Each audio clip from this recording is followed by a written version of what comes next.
नमस्कार मंडळी, आज आपण जाणून घेणार आहोत डिवोर्स नंतरचे काही कॉमन मिथ्स आणि त्यामागचं खरं सत्य। त्यामुळे व्हिडिओला अजिबात स्किप करू नका, शेवटपर्यंत पहा। खूप महत्त्वाचा टॉपिक आहे। चला तर मग सोप्या भाषेत सुरू करूया। पहिलं मिथ आहे फक्त हस्बंडच डिवोर्स देऊ शकतो। आता यामागचं खरं ट्रुथ काय आहे? हस्बंड आणि वाईफ या दोघांनाही लीगली डिवोर्स घेण्याचा अधिकार आहे। सेकंड मिथ हे आहे की म्युच्युअल डिवोर्स हा एका दिवसात होतो। तर आता त्याच्या मागचं ट्रुथ काय आहे? कोर्ट प्रोसेस आणि कूलिंग पिरियड मुळे वेळ लागू शकतो। तिसरं मिथ आहे की डिवोर्स झाल्यावर लगेच दुसरं लग्न करता येतं। आता यामागचं ट्रुथ काय आहे?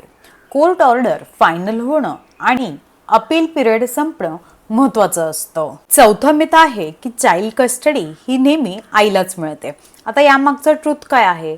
कोर्ट नेहमी मुलाचा फ्युचरचा आणि सेफ्टीचा विचार करूनच निर्णय घेतो। पाचवं आणि खूप महत्त्वाचं मिथ आहे की कोर्टामध्ये सोशल मीडियाचे चॅट्स वापरता येत नाही।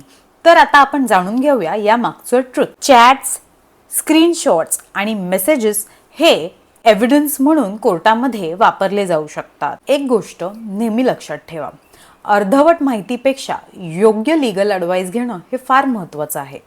आशा करते आजचा व्हिडिओ तुमच्यासाठी माहितीपूर्ण ठरला असेल तर लाईक करा, शेअर करा आणि अशा सोप्या लीगल माहितीसाठी माझ्या चॅनलला नक्की सबस्क्राईब करा। भेटूया पुढच्या व्हिडिओमध्ये। तोपर्यंत स्वतःची काळजी घ्या।